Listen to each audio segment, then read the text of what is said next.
காலை வேளையிலும் நம்முடைய தியானத்திற்கு கர்த்தர் கொடுக்கிற வேறு வார்த்தை ஆதியாகமத்தின் புஸ்தகம் 8வது அதிகாரம் 18 21 வரைக்கும் நான் வாசிக்கிறேன். அப்பொழுது நோவாவும் அவன் குமாரரும் அவன் மனைவியும் அவன் குமாரின் மனைவிகளும் புறப்பட்டு வந்தார்கள். பூமியின் மேல் நடமாடுகிற சகல மிருகங்களும் ஊறுகிற சகல பிராணிகளும் சகல பறவைகளும் ஜாதி ஜாதியாய் பேழையிலிருந்து புறப்பட்டு வந்தன. அப்பொழுது நோவா கர்த்தருக்கு ஒரு பலிபீடம் கட்டி சுத்தமான சகல மிருகங்களிலும் சுத்தமான சகல பறவைகளிலும் சிலவற்றை தெரிந்து கொண்டு அவைகளை பலிபீடத்தின் மேல் தகன பலிகளாக பலியிட்டான். சுகந்த வாசனையை கர்த்தர் முகர்ந்தார். அப்பொழுது கர்த்தர், இனி நாம் மனுஷ நிமித்தம் பூமியை சவிப்பதில்லை. மனுஷனுடைய இருதயத்தின் நினைவுகள் இவன் சிறுவயது தொடங்கி பொல்லாததாய் இருக்கிறது. நான் இப்பொழுது செய்தது போல இனி சகல ஜனங்களையும் சங்கரிப்பது இல்லை என்று சொல்லி கர்த்தர் சொல்லுகிறார். இங்கே பார்க்கும் பொழுது ஆண்டவர் நோவா செலுத்தின பலியை குறித்து வேதம் சொல்லுகிறது. பலியின் வாசனையை கர்த்தர் நுகர்ந்தார் என்று சொல்லப்பட்டிருக்கிறது. வேதாகமத்திலே பலி செலுத்தின நபர்கள் ஏராளம் உண்டு. ஆபேல் தொடங்கி பலி செலுத்தினவர்கள் இருக்கிறார்கள். அவருடைய பலிகளை கர்த்தர் ஏற்றுக்கொண்டார். ஆபேல் பலி செலுத்தும் பொழுது ஆபேலையும் அவன் காணிக்கையும் தேவன் அங்கீகரித்தார் என்று வேதம் சொல்லுகிறது. ஆபிரகாம் பலி செலுத்தும் பொழுது அந்த பலியிலே பெரிய பெரிய காரியங்கள் நடந்திருக்கிறது. நீங்க ஆதியாகமம் 15ஆம் அதிகாரத்தை நீங்க பாத்தீங்கன்னா, ஆபிரகாம் பலி செலுத்தும் பொழுது அந்த பலியிலே வானத்திலிருந்து கர்த்தருடைய அக்கினி இறங்கி அந்த பலிபீடத்தின் மேல் இறங்கி அந்த இடத்துல அந்த மாம்சத்தை எல்லாம் பட்சிக்கிறதை பார்க்க முடியும். இங்கே வானத்திலிருந்து அக்கினி இறங்கி வந்து அந்த மாம்ச துண்டுகளின் நடுவிலே கடந்து போகிறதை பார்க்க முடியும். சாலமோன் கர்த்தருக்கென்று ஆலயத்தை கட்டி முடித்த பிறகு பலி செலுத்தும் பொழுது வானத்திலிருந்து அக்கினி இறங்கி பட்சித்தது. எலியாவை குறித்து நமக்கு எல்லாருக்குமே தெரியும். எல்லாருக்கும் முன்பதாக பலிபீடத்தை கட்டி அவன் ஜெபம் செய்யும் பொழுது அக்கினி இறங்கி அந்த பலிகள் எல்லாவற்றையும் பட்சித்து போடும். இது போல பலி செலுத்தின சம்பவங்கள் எல்லா இடத்திலும் பல இடத்திலே இயற்கைக்கு அப்பாற்பட்ட பல சம்பவங்கள் நடந்திருக்கிறது. அக்கினி இறங்கி இருக்கிறது, பட்சித்தது, இப்படி பல காரியங்கள் இங்கே நடந்திருக்கிறது. இதிலே நோவாவுடைய காரியம் சற்று வித்தியாசமானது. நோவா கர்த்தருக்கென்று பலிபீடத்தை கட்டி அதில் சுத்தமான பறவைகளில் சிலவற்றையும் சுத்தமான மிருகங்கள் சிலவற்றிலும் அவன் தெரிந்து கொண்டு வந்து அந்த பலிபீடத்தின் மேல் வைத்து அவன் பலி செலுத்துகிறான். பலியின் வாசனையை கர்த்தர் முகர்ந்தார் என்று வேதம் சொல்லுகிறது. பலியின் வாசனையை கர்த்தர் நுகர்ந்தார். நோவாவுடைய பலியின் பலி வாசனை உள்ளதாக இருந்தது. ஆண்டவருக்கு அந்த வாசனை ரொம்ப பிடிச்சிருந்துச்சு. ஆண்டவர் உடனே அந்த வாசனையை நோவாவின் பலிபீடத்தின் அண்டையிலே வந்து நின்று அந்த பலிபீடத்திலே இருந்து வந்ததான வாசனையை கர்த்தர் நுகருகிறதை பார்க்கிறோம். சந்தோஷமாய் ஏற்றுக்கொள்ளுகிறதை பார்க்கிறோம். இந்த இடத்தில் நோவாவின் பலி எப்படி கர்த்தருக்கு சுகந்த வாசனையாய் கர்த்தருக்கு பிரியமாய் இருந்தது அப்படின்னு பாத்தீங்கன்னா, அதிலே 2 விஷயங்களை நம்ம பார்க்க முடியும். 2 காரியங்கள். ஒன்று என்னன்னு கேட்டீங்கன்னா, நன்றி உணர்ச்சி. அன்றைக்கு பூமியில் இருந்த சகல ஜனங்களும் அழிக்கப்பட்டு போய்விட்டார்கள். சகல மிருகங்கள் ஜீவராசிகள் எல்லாம் அழிந்தது. பேழைக்குள் நோவா கொண்டு வந்த சுத்தமான பறவைகள், சுத்தமான மிருகங்கள், சுத்தமான ஊரு பிராணிகள், சுத்தமானவைகள், அசுத்தமானவைகள் சிலது கொண்டு வரப்பட்டது. ஏன்னா எல்லா ஸ்பீஷியஸும் வைக்கப்படணும். எல்லாமே பேழைக்குள் கொண்டு வரப்பட்டது. சுத்தமான மிருகங்கள் இருந்தது, சுத்தமான பறவைகள் இருந்தது, அசுத்தமான மிருகங்கள் இருந்தது, அசுத்தமான பறவைகள் எல்லாமே இருந்துச்சு. காகம் எல்லாம் இருந்துச்சு. காகம் எல்லாம் அசுத்தமான ஒரு பறவை, அதெல்லாம் இருந்துச்சு. புறாவும் இருந்துச்சு. அதே போல சுத்தமான மிருகங்கள் எல்லாம் இருந்தது, மான்கள் இருந்தது.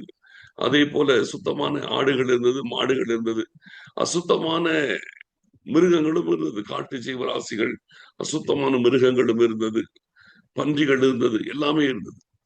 அப்போ எல்லாத்தையும் கர்த்தர் கிருபையாய் பேழைக்குள் வந்தவைகள் எல்லாத்தையும் காப்பாத்தினார்.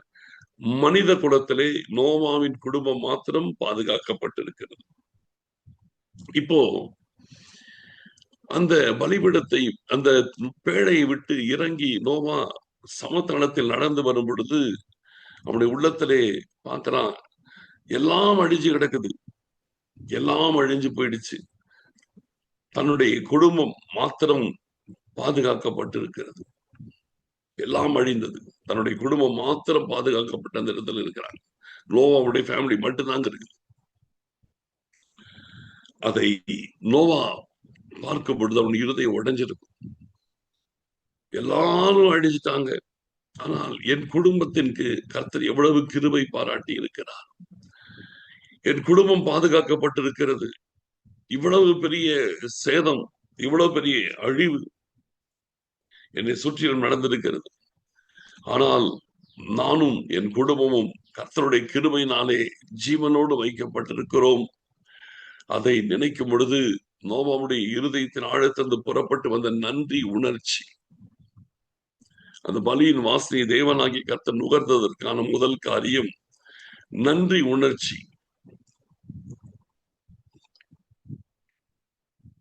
நோவா ஏனோ தானோன்னு ஏதோ ஒரு பலிபீடத்தை கட்டி ஏதோ ஒண்ணு செய்யல. அந்த பலிபீடத்திலே அவன் கொண்டு வரும் பொழுது அவனுடைய இருதயம் நன்றி உணர்ச்சியினால் நிறைந்திருந்திருக்கு. எல்லாமே அழிஞ்சிருச்சு, ஆனா நானும் என் குடும்பமும் மாத்திரம் பாதுகாக்கப்பட்டிருக்கிறோமே, எவ்வளவு பெரிய ஒரு கிருபை, எவ்வளவு பெரிய ஒரு இரக்கம், எவ்வளவு பெரிய ஒரு மனதுருக்கம், எவ்வளவு பெரிய ஒரு மேன்மை, எவ்வளவு தூரம் தன்னுடைய குடும்பத்திற்கு கர்த்தருடைய கண்களில் கிருபை கிடைத்திருக்கிறது. நம்ம நினைக்கிறோம், நம்ம இந்த உலகத்திலே இன்னைக்கு நம்ம ஜீவனோடு கூட இருக்கிறோம் என்றால் அது ஆண்டவர் நமக்கு கொடுத்திருக்கிற மிகப்பெரிய ஒரு கிருபை. நம்மை சுற்றிலும் ஏராளமானவர்கள் ஆத்மாவிலே அழிகிறார்கள், சரீர பிரகாரமாய் அழிகிறார்கள், பாதுகாப்பு இல்லாத ஒரு நிலைமை.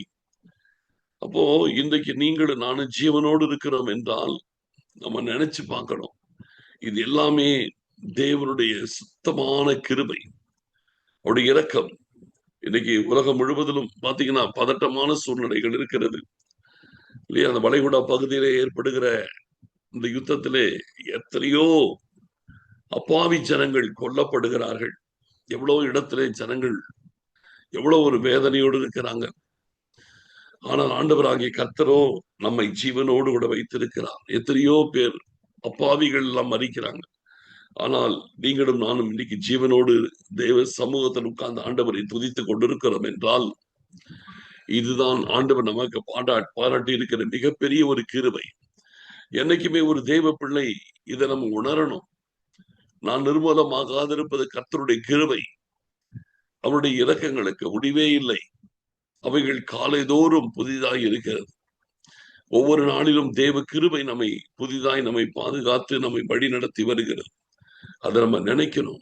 நான் இன்னைக்கு நிர்மூலமாகாமல் இருக்கிறேன் என்றால் என் ஆண்டவர் என்மேல் வைத்த கிருபைதான் அதற்கு காரணம். அதை நம்ம நினைத்து நினைத்து நினைத்து நன்றி சொல்ல. இன்னைக்கு நம்ம பல நேரத்துல எத்தனையோ காரியங்களில கர்த்தர் நம்மை கிருபை கொடுத்திருக்கிறார், அதை நினைக்க மறந்துட்டு இருக்கிற பிரச்சனைகளையே நம்ம நினைத்து கொண்டிருப்பது எவ்வளவு தவறான காரியம் இல்லையா? என்னைக்குமே ஆண்டவருடைய கிருபையை நினையுங்கள், ஆண்டவருடைய இரக்கத்தை நினைங்க, பிரச்சனையே நினைச்சிட்டு இருக்காதீங்க. உங்களுடைய நினைவுகள் எப்படி இருக்கிறதோ அதுதான் உங்கள் வாழ்க்கை. உங்கள் நினைவுகளிலே ஆண்டவர் செய்த நன்மைகள், அவருடைய கிருபைகள், அவர் பாதுகாத்தது, அவர் நம்மை வழி நடத்தி வருகிறது, இதை நம்ம நினைக்கணும். அவர் நமக்கு செய்திருக்கிற நன்மைகள், செய்து கொண்டிருக்கிற நன்மைகள், இதை அனுதினமும் எப்பொழுது நம்முடைய இருதயத்தை ஆழத்திலிருந்து நம்ம நினைக்க வேண்டும், நினைக்கணும். அந்த நன்றி உணர்ச்சி இருக்கணும். எப்பவுமே நம்முடைய வாழ்க்கையில் ஏதாவது ஒரு பிரச்சனைகளை நினைச்சு குறைபட்டுட்டே இருக்கக்கூடாது, சூழ்நிலைகளை நினைச்சு நம்ம சோர்ந்து போகக்கூடாது. நம்மை சுற்றி நடக்கிற ஏதோ ஒரு காரியத்தை குறித்து நம்முடைய இருதயம் கலங்கி நம்ம அப்படியே சோர்ந்து போய் உட்கார்ந்துடக்கூடாது. நம்முடைய வாழ்க்கையில ஆண்டவரை துதிக்கணும். ஆண்டவர் செய்த நன்மைகளை நினைங்க, நல்லதை நினைங்க. உங்களுக்கு அவர் பாராட்டி இருக்கிற நல்லதையும் நன்மைகளையும் நினைத்து பாருங்க. அதை நினைச்சு ஸ்தோத்திரம் பண்ணுங்க, அதை நினைச்சு துதிச்சு பாருங்க. நிச்சயமா சொல்றேன், உங்கள் துதியின் வாசனையை தேவனாகிய கர்த்தர் சுகந்த வாசனையாக நுகர்வார் என்பதில் எந்த சந்தேகமும் கிடையாது. முதலாவது இருக்க வேண்டியது நன்றி உணர்ச்சி. அந்த நன்றி உணர்ச்சி நீங்க ஒரு தடவை ஸ்தோத்திரம் பண்ணாலும் சரி, அந்த ஸ்தோத்திரத்துல நன்றி உணர்ச்சி கலந்திருக்கணும். கடமைக்காக செய்யக்கூடாது. எந்த ஒரு சின்ன விஷயமானாலும் அதை முழு இருதயத்தோடு ஃபுல் எஃபர்ட் போட்டு ஆண்டவருக்கு செய்கிறோம் என்கிற ஒரு உணர்வோடு நாம் அதை செய்ய வேண்டும். அதைத்தான் கர்த்தர் விரும்புகிறார். இங்கே நோவா பலிபீடத்தை கட்டி பலி செலுத்தும் பொழுது அவன் இருதயம் நன்றியினால் நிறைந்து இருந்தது. அந்த நன்றி உணர்ச்சியினால் நிரப்பப்பட்டதான அந்த நோவாவின் இருதயத்தில் இருந்து வந்ததான அந்த நன்றி உணர்ச்சியை ஆண்டவர் இந்த பலிகளை அங்கீகரிப்பதன் மூலமாக ஆண்டவர் சுகந்த வாசனையாய் ஏற்றுக்கொள்ளுகிறதை பார்க்கிறோம். நன்றி உணர்ச்சி. இரண்டாவது, நோவாவுடைய வாழ்க்கையிலே கர்த்தர் அந்த பலிபீடத்தில் வைக்கப்பட்டதை ஏற்றுக்கொண்டதற்கான இரண்டாவது காரியம், இரண்டாவது என்னன்னு கேட்டீங்கன்னா, சுத்தமான சகல விதமான பறவைகள், சுத்தமான சகல விதமான மிருகங்கள், அதை மட்டுமே பலிபீடத்துக்கு கொண்டு வருங்க. பலிபீடத்திலே கொண்டு வரும் பொழுது சுத்தமானவைகளை கொண்டு வருகிறான், வேற எதையுமே கொண்டு வரல. புரிதலா? பலிபீடத்திலே அவன் சுத்தமான பறவைகள், சுத்தமானது, ஆண்டவருக்கு எது ஏற்றதோ, எது சிறந்ததோ, எது ஆண்டவரால் அங்கீகரிக்கப்படுகிறதோ அதை மாத்திரமே தேவ சமூகத்தில் கொண்டு வருகிறான். நம்முடைய வாழ்க்கையிலே ஆண்டவர் நம்முடைய துதிகளையும் சோத்திரங்களையும் அங்கீகரிக்க விடுனா, தேவனால் அங்கீகரிக்கப்படக்கூடிய சுத்தமாக இருக்கிறவைகள், சுத்தமாக்கப்பட்டவைகள், அவைகளை மாத்திரமே நம்முடைய வாழ்க்கையில கொண்டு வர வேண்டும். சுத்தமில்லாத காரியங்கள் எதையும் தேவ சமூகத்தில் நம்முடைய வாழ்க்கையில கொண்டு வந்துடக்கூடாது, பலிபீடத்துக்கு கொண்டு வந்துடக்கூடாது. அப்ப ஆண்டவருடைய சமூகத்திலே நம்முடைய சுத்த இருதயம் நமக்கு அவசியம். சுத்த இருதயம், நல் மனசாட்சி, மாயமற்ற விசுவாசத்தோடு கூடிய அன்பு, இதுவே கற்பனை என்று பவுல் தீமோத்தேயுக்கு எழுதுறார். அப்ப நம்முடைய வாழ்க்கையிலே இந்த சுத்தமான ஒரு இருதயத்தோடு கள்ளங்கபடம் இல்லாமல் ஆண்டவர் நமக்கு செய்த நன்மைகளை நினைக்கவும், ஆண்டவருக்கு நன்றி செலுத்தவும், நம்முடைய வாழ்க்கை ஒரு சுத்தமான ஒரு வாழ்க்கையை ஆண்டவருக்கு முன்பாய் நம்முடைய இருதயத்தை வைத்து ஆண்டவரை நீங்க மனதான ஸ்தோத்திரம் பண்ணீங்கன்னா, உங்கள் இருதயத்தை பார்க்கிற ஆண்டவர் மெய்யாகவே உங்களுடைய வாழ்க்கையில பெரிய காரியத்தை கர்த்தர் செய்வார். உங்கள் பலிகள் எல்லாம், சோத்திரங்கள் எல்லாம் சுகந்த வாசனையாய் தேவ சமூகத்தில் அங்கீகரிக்கப்படுகிறதை நீங்கள் பார்க்க முடியும்.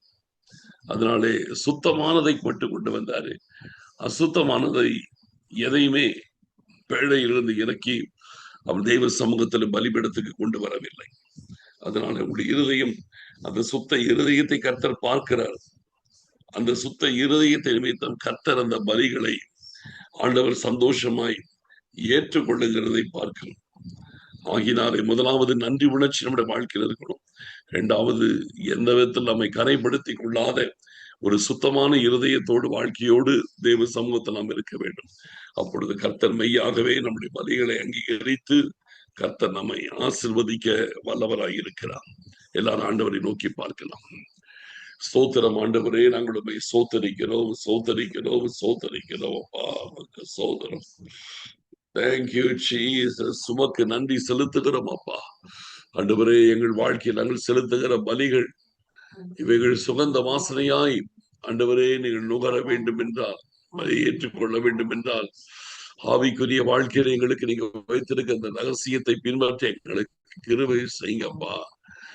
நோவாவின் வாழ்க்கையிலே ஆண்டவரே நீங்க செய்த நன்மைகள் எவ்வளவு அருமையானது, அதை நன்றி உணர்ச்சியினால் வெளிப்படுத்துறது போல நாங்களும் நன்றி உணர்ச்சியோடு எங்களை உமக்கு முன்பாய் கொண்டு வர கர்த்தர் கிருபை செய்வதற்காய் ஸ்தோத்திரம். அடுத்தபடியாய் தேவரே, எங்கள் இருதயத்திலே சுத்தமுள்ளவர்களாய் நாங்கள் உமக்கு முன்பாய் வந்து காணப்பட ஆண்டவர் கிருபை செய்வதற்காய் ஸ்தோத்திரம். ஆண்டவரே, மறைவான குற்றங்கள், துணிகரமான பாவங்கள், ஆண்டவர் எந்த ஒரு காரியங்கள் எங்கள் வாழ்க்கையில் இருக்கக்கூடாது.